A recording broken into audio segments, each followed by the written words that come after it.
አደይን እጅ መጥቻለሁ ዛሬ ማለት ነው። ባለፈው ጊዜ እንዳየነው እንግዲህ ዳዊት ፍቅሩን ገልጾላት ነበር ለአደይ ማለት ነው። ተቀበለችው አልተቀበለችው እያልን ፍቅር ደርሰውባቸው ነበር እያወሩ እያለ እና በዛም የተነሳ ማለት ነው ፍቅር በቃ ራሷን ለማጥፋት ሞክራ ነበር። ሀማም ውስጥ ወርቃ ነበር ማለት ነው።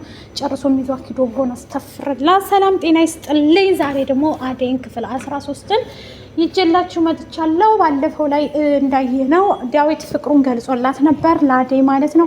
አደይም ደግሞ አልቀበልህም እያለችው ነበር። ስጦታም አበርክቶላታል ማለት ነው። እሱን በማመልከት እንግዲህ ስጦታውን ሰጥቶ ንግስቴ ነሽ እያለ እጇን ይዞ ምናምን እንትን ሲላ ፍቅርና ይሁይ መታውበት በጣም ተናደው ነበር ማለት ነው። እነሱ አይወዷትም ዙሮ በጣም እየተመሳረጩ አደይን ያሰቃዩዋታል ማለት ነው። እሱ ደግሞ አደይን የሚናገርበት ሰው በፍጹም አይፈልግም አይወድም ማለት ነው። አደይ ማለት በጣም ምስኪን ልጅ ነች፣ ግን ፍቅር ጸባዋ አይመችም። የቤት ልጅም ብትሆኑ የፍቅርን የሚገለግለን እንጣ ጽናት ላይ የሆነ ሰዓት ላይ አይታችሁ ከሆነ ያቺ ሶሲ የምትባል ነበረች።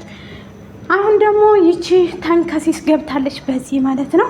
እና ከዚህ እንድትወጣ ጸባይዋ ይቀየራል። እየተቀየረ ስለሆነ ይችን ልጅ ይገልግለን እያለ ነው ማለት ነው። አደይን እንግዲህ እያሰቃየቻት ትገኛለች ፍቅር ማለት ነው። ፍቅር እንግዲህ እናታቸው አሁን ላይ የለችም ማለት ነው። ወደ ክፍለ ሀገር ስለሄደኝ በቃ ቤቱን እኔ ነኝ የምቆጣጠረው። ባርኮቴም ስራ ስላለው ወደ ስራው ስለሄደ ቤት ውስጥ ያሉት እነዚህ ዳዊትና እህቱ ከሌላ ሀገር ስለመጡ ለእረፍት እነሱ ጋር ናቸው። ዳዊት ግን በጣም ይቆረቆርላታል፣ ይወዳታል። ከዛ ፍቅርን ምግብ ሰርተሽ እፈልጋለሁ፣ ምግብ ቆንጆ ምግብ እንድትሰሪልኝ እፈልጋለሁ ትላታለች። ፍቅር እሺ ትላለች። ሁሉንም ነገር እሺ ነው የምትለው። ምክንያቱም ምንም ማለት አትችልም ማለት ነው። ሰው ቤት ስለሆነባት እሺ ያልሽውን ታገሽም ሰላሏት ባርኮቴ ማለት የፍቅር ወንድም ነው። እናታቸውም ደግሞ አልተመለሰችም ማለት ነው። ከክፍለ ሀገር ሄዳባቻለች። ግን እናቷ ብትኖር ደስ ይላት ነበር እሷ ማለት ነው ለአደይ። ምክንያቱም በጣም እንትን ይሏታል ማለት ነው፣ ይወዷታል አደይን። እና ፍቅር ግን በጣም መጥፎ ልጅ ናት ማለት ነው። በጣም መጥፎ ልጅ ናት። ምክንያቱም ለሰራተኛ ክብር የላትም። አደይን ታሰቃያታለች። ዳዊትም ደግሞ ፍቅር ምንድን ነው ከአደይ ጋር ያለሽ ነገር ይላታል ማለት ነው። እሷም ደግሞ ምን አገባህ፣ እኔ እየፈለግኩትን ሳዛት አታደርግልኝም፣ እንደፈለግኩ አዛታለሁ ግን ምንም አታደርግልኝም እያለች ትነግረዋለች ማለት ነው።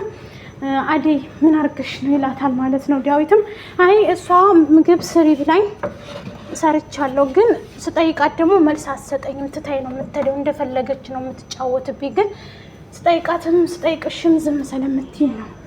ምስርና ፍርፍር ሰርቼልሻለሁ ስትላት ሌላ ምግብ እፈልጋለሁ ትላለች ማለት ነው። ከዛ ዳዊት ሲመጣና አደይንም እንትን ያረጋጋታል ማለት ነው። ደግሞ ሌላ ነገር እንዳይፈጠር ሂዳል ተደሞ ወደዛ ትለዋለች ማለት ነው። አይኔ ችግር የለም ሄዳለሁ ይላታል ማለት ነው። ለአንቺ አስቤ ነው ምናምን ይላታል ማለት ነው። እሷም ደግሞ ምንም ችግር የለም ፈጣሪ እንዳመጣብኝ እኔ እዋጣዋለሁ፣ ፍቅርም ያው አመሏ ጸባዩ ሆኖ ነው እንጂ ሌላ ነገር አይደለም ትለዋለች ማለት ነው። እንደዛም እያለች እዚህ ደርሳለች። ፍቅርም እንግዲህ ልሂድ እንዴ እዛው እናቴ ጋር ልሂድና ልኑር እንዴ ለፍቅር ስል ስራ የላቁም ስል እና ፍቅር ታማ ስለነበር ደግሞ የምግብ መረዝ ነው ተብሎ ለባርኮቴ ነግረውታል ማለት ነው። ባርኮቴ ደግሞ መጥቶ ፍቅር እንትን አደይን ይጠይቃታል ማለት ነው። ፍቅር ምግብ ስትሰሪ ምናልባት ፍቅር ጋር በጣም ፍቅርና አንቺ ስለምትጣሉ ምናልባት ምግቡ ላይ እንትን ብለሽ ይሆን እንዴ በንዴት ይላታል ማለት ነው። አደይ ደግሞ እንዴ ምን ማለት ነው ባርኮቴ፣ ይሄን ያህል አንተም ጥርጥርህ ነው እንዴ ትለዋለች ማለት ነው። እኔ ምንም ነገር ምግብ እንኳን ስሰራ ተጠንቅቄ በንጽህና ነው። በዛ ላይም ደግሞ ምግብ ሰርቼ ስሰጣት እየበላሁ እየቀመስኩ ነው እንጂ እኔ ዝም ብዬ አልሰጥም።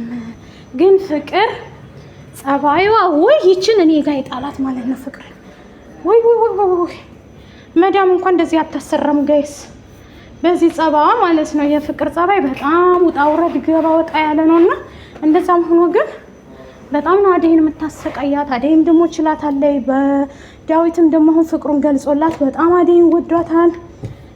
ባርኮቴም ይወዳት ነበር። ዛሬ ላይ ግን በእህቱ ምክንያት እንዲያባርላት ትፈልጋለች አደይን ማለት ነው። ፍቅር ስለማትፈልጋት በቃ ተመሳጥረው ሊያባሯት ይፈልጋሉ። እሷ ደግሞ እንደዚህ አይነት የለም ፍቅር ላይ ማለት ነው። ውድ ቤተሰቦቼ ፍቅር በጣም ክፉ ሴት ናት ማለት ነው። ክፉ ልጅ ናት።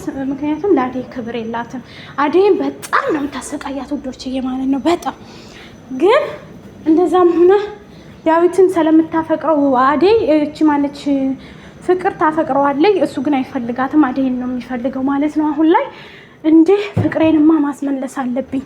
ዳዊትን ከወሰደችውማ እኔ ጋር ሰላም መፍጠር ትፈልጊያለሽ ትላታለች ማለት ነው። ማትላት ማታረገው ሀረካት የላትማ ፍቅር ማለት ነው። ውድ ቤተሰቦቼ ፍቅር እንግዲህ አደይም እንትን ለማለት ትፈልጋለች። እሱ ግን አደይን እንጂ እሷን አይፈልግም ማለት ነው።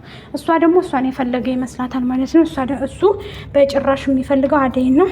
እህቱንም ደግሞ ከዚህ በኋላ እዚህ ያልተመቸኝ የምንህር ስትለው ምን ጎደለሽ እያየሽ ነው ክፍላቸውን እንትን ቀይራ ሰጥተውሻል፣ ለቀውልሻል፣ ምን ትፈልጊያለሽ ይላታል ማለት ነው። ወንድሟ አይኔ ሁሉም ነገር እየሆነልኝ አይደለም አብሳይች ሰራተኛ ይቱ ትለዋለች ማለት ነው። እንደዛ ስትለው ደግሞ ይቺ ሰራተኛ ብለሽ አደይ እኮ ዝቅ ብላ የምትሰራው ለቤተሰቦቿ በቃ ለወንድሞቿ ለሞላ ቤተሰቦቿን ለማስተዳደር ነው። ስለዚህ አንቺ ሙያ የለሽ ምን የለሽ እና አደይ እንትናን ይቆጣታል እህቱን ማለት ነው። ዳዊት ከዚህ በኋላ ከአደይ ስር እጠጋለሁ ብትይ አናትሽን ነው የምልሽ ይላታል ማለት ነው። ስለዚህ እንዴ ምን ማለት ነው ለአንዴ ተራ ሰራተኛ ብለህ እኔ እህትህ እኮ ነኝ ትለዋለች ማለት ነው። እና እህቴ የሆንሽ እንዲሁስ ሰራተኛ ስትበዲ ሳይ ዝም አልልሽም ይላታል ማለት ነው። ውድ ቤተሰቦቼ እንደዛም እያለች ብዙ ተዳረሱ ማለት ነው። ከዛ እህቱን ሊመታት ይደርሳል ዳዊት ማለት ነው። ምክንያቱም ያው ለአንዴ ክብር ይኑርሽ፣ ስነ ስርዓት አድርጊ፣ በዛ ላይ ደግሞ ሰው ቤት ነው ያልደሽው ይላል ማለት ነው። እንደዚህ አይነት ደግሞ ለእኛም ትምህርት ነው ማለት ነው። አሁን ለምሳሌ ሰው ቤት መተን የምናደርገው ሀረካት ምናምን በጣም ከባድ ነው ማለት ነው። ውድ ቤተሰቦቼ እኛ ሰው ቤት መተን ተቀምጠን እንደገና ደግሞ አሉ አረቦችም አንዳንድና በማያገባቸው ጥልቅ የሚሉት መተው ቅምጥ ለእኛ ትምህርት ወሰርንበት ማለት ነው። ይሄን ድርማ እና የአደይ ነገር በጣም ያሳዝናል። አደይ በጣም ታሳዝናለች ማለት ነው። በአደይ ላይ እንግዲህ ይችን ፍቅርን ይገልግለን እያል ፈጣሪ ሆይ ፍቅርን ይገልግለን። ፍቅርን ይች ቤቲ ነበረች ጽናት ላይ እሷንም ይገልግለኝ ስል አሁን ገለገለኝ እንዳትመጣ እንጂ ተመልሳ አሁን ደግሞ በዚች ምነው ዳዊት ከቤት ባስወጣት አደይን ይዟት ቢወጣ በቃ እንደሚስት አድርጎ ጥሩ ነበር።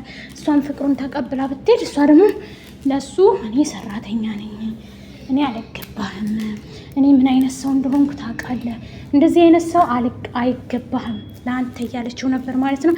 አደይ እኔ እኮ እወድሻለሁ ምን ላድርግ ካየሁሽ ጀምሮ እያለ የነገራት ነበር። ለእሷ በጣም ነው የሚያስብላት፣ ባርኮት የሚያስብላት ነበር። ግን አሁን ላይ ፍቅር ስለታመመ ፍቅር ደግሞ እውነቱንም ውሸቱንም እየነገረችው ስለሆነ በሱ እየተሞላ ስለሆነ እሷም ደግሞ እሄዳለሁ እያለች ነበረ። ምናልባት ደግሞ ከሄድኩኝ ሄዳ እንዴ እሷን መረዛት ሄደች ይሉኛል ብላ በጣም ፈርታለች ማለት ነው። ግን እሷን መረዘቻትም ይሄ የፍቅር ራሷ መርዝ በልታ ነው እንጂ በዛው ፊር ብላ በሆነ አደይ መረዛት አይደለም ራሷ ነች ማለት ነው እንጂ በፍጹም አደይ እንደዚህ አታረግም እያለ ዳዊትም ደግሞ ሁለቱንም አደይ ፍቅርና እህቱን ይሰርባቸዋል ማለት ነው። ግን እንደዛም ሆኖ አደይ በጣም ምስኪን ነች። ከምስኪኖች ምስኪን አትናገር፣ አትጋገር። ምክንያቱም የነሱን እንትን ነው ማለት ነው። ላይክ ሸር